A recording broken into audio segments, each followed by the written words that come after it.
আমাদের প্রিয় দেশবাসীকে জানাতে চাই যে আমরা সবাই অবহিত আছি 15.5 বছরের দুঃশাসন অপশাসনের পর আগস্টের 5 তারিখ এই দেশে একটা গণ অভ্যুত্থানের মাধ্যমে পরিবর্তন এসেছে, যে পরিবর্তনকে এদেশের আপামর জনগণ অভিনন্দন জানিয়েছে। আমরা আরেকবার এই গণ অভ্যুত্থান যাদের নেতৃত্বে সংগঠিত হয়েছে, যারা জীবন দিয়েছেন, দেশে প্রবাসে যারা অংশগ্রহণ করেছেন, তাদের সকলকে দেশবাসীর পক্ষ থেকে বিশেষভাবে আমাদের দলের পক্ষ থেকে অভিনন্দন এবং কৃতজ্ঞতা জ্ঞাপন করছি। এ সময় যারা নিহত হয়েছেন, আল্লাহ তাআলার দরবারে তাদের আত্মার মাগফিরাতের জন্য দোয়া করছি। যারা আহত হয়েছেন তাদের সুচিকিৎসা নিশ্চিত করার জন্য আমরা সরকারকে আহ্বান জানিয়েছি এবং আল্লাহ তাআলার দরবারে তাদের সুস্থতা কামনা করছি। প্রিয় সাংবাদিক বন্ধুগণ, আপনারা জাতির বিবেক আর মিডিয়া জাতির দর্পণ, কিন্তু 15.5 বছর বিভিন্ন কারণে অনেকে তার বিবেক অনুযায়ী কাজ করতে পারেননি।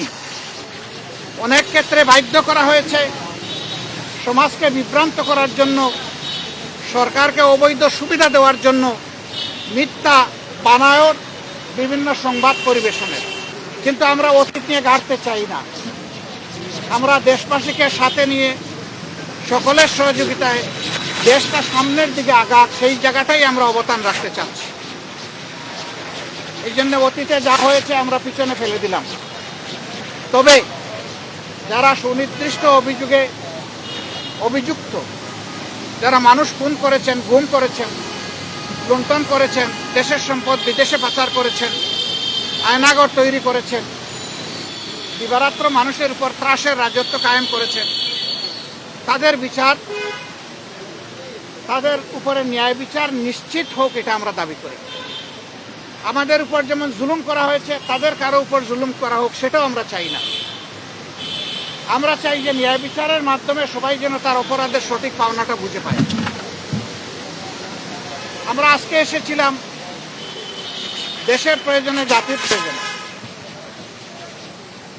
এই সরকার একটা নির্দলীয় অন্তর্বর্তীকালীন সরকার। তারা দেশ শাসনের জন্য আসেননি, দেশ শাসনের সুস্থ পথ বিনির্মাণের জন্য তারা এসেছেন। তাদের কাজ হচ্ছে জাতির সামনে, যা জাতি বঞ্চিত ছিল পরপর 3টা নির্বাচনে, জাতির সামনে একটা গ্রহণযোগ্য, সুষ্ঠু এবং শান্তিপূর্ণ নির্বাচন উপহার দেওয়ার পরিবেশ তৈরি করা। এই জন্য কিছু মৌলিক বিষয়ে তাদেরকে সংস্কার করতেই হবে। সে কী কী মৌলিক বিষয়ে তারা সংস্কার করবেন সেই ব্যাপারে আমরা কথাবার্তা বলেছি এবং আমরা আশা করছি আগামী 9 তারিখ আপনাদের মাধ্যমে জাতির সামনে আমরা আমাদের প্রস্তাবনাগুলো উন্মুক্ত করব ইনশাআল্লাহ। আপনারা দাওয়াত পাবেন, এটি প্রাথমিক ইনফরমেশন। যদি আমাদের দিনক্ষণ ঠিক থাকে আপনারা ইনশাআল্লাহ দাওয়াত পাবেন, আর যখনই হয় আপনারা দাওয়াত পাবেন। আমরা অবিলম্বে আমাদের চিন্তা জাতির সামনে তুলে ধরব যে কী কী সংস্কার এই মুহূর্তে প্রয়োজন, কী কী সংস্কার পরবর্তী পর্যায়ে আমাদের লাগবে, সেই জিনিসগুলো আমরা জাতির সামনে তুলে ধরব। এর পাশাপাশি দেশের চলমান আইন শৃঙ্খলা পরিস্থিতি নিয়ে এখানে কথা হয়েছে এবং এই ক্ষেত্রে জনগণ আর বর্তমান সরকার একসাথে কিভাবে পারস্পরিক সহযোগিতার মাধ্যমে আইন শৃঙ্খলা পরিস্থিতির আরও উন্নয়ন সাধন করতে পারে এবং সকল ধরনের ষড়যন্ত্রের বিরুদ্ধে জাতিকে ঐক্যবদ্ধ রাখতে পারে, সেই বিষয়গুলো নিয়ে আমাদের এখানে কথাবার্তা হয়েছে। আমরা আশা করছি এই বর্তমান অন্তর্বর্তীকালীন যে সরকার আছে, তারা কোনো ধরনের পক্ষ বিপক্ষের মানসিকতা না নিয়ে বরঞ্চ নিরপেক্ষ দৃষ্টিকোণ থেকে তারা দেশকে একটা ভালো জায়গায় নিয়ে একটা সুষ্ঠু নির্বাচন তারা দিতে সক্ষম হবে এবং এই ক্ষেত্রে এইটাও আমরা আশা করছি যে এই সময়টা নাতি দীর্ঘ হবে। আমরা শুরু থেকে বলে আসছিলাম সংস্কারের জন্য সরকারকে আমরা যৌক্তিক সময় দিই। সেই যৌক্তিক সময়টা কি হবে এটা নিয়ে অচিরেই আমরা কাজ করব এবং সেটা আপনাদের সামনে ইনশাল্লাহ চলে আসবে। আমরা আশা করছি খুব দেরি হবে না।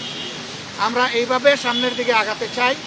আপনাদের মাধ্যমে আমাদের অনুরোধ জাতির এই প্রত্যাশাকে ফুটিয়ে তোলার জন্য এবং আগামী দিনে একটি বৈষম্যহীন বাংলাদেশ গঠন করার জন্য যেখানে ইনসাফ ভিত্তিক সমাজ প্রতিষ্ঠিত হবে এবং কারো উপর কোনো ধরনের জুলুম দল কিংবা ধর্মের কারণে হবে না, এমন একটা দেশ ঐক্যবদ্ধ জাতি গঠনে আপনারাও আমাদেরকে এই কাজে সহযোগিতা করবেন, দেশবাসীকে সহযোগিতা করবেন।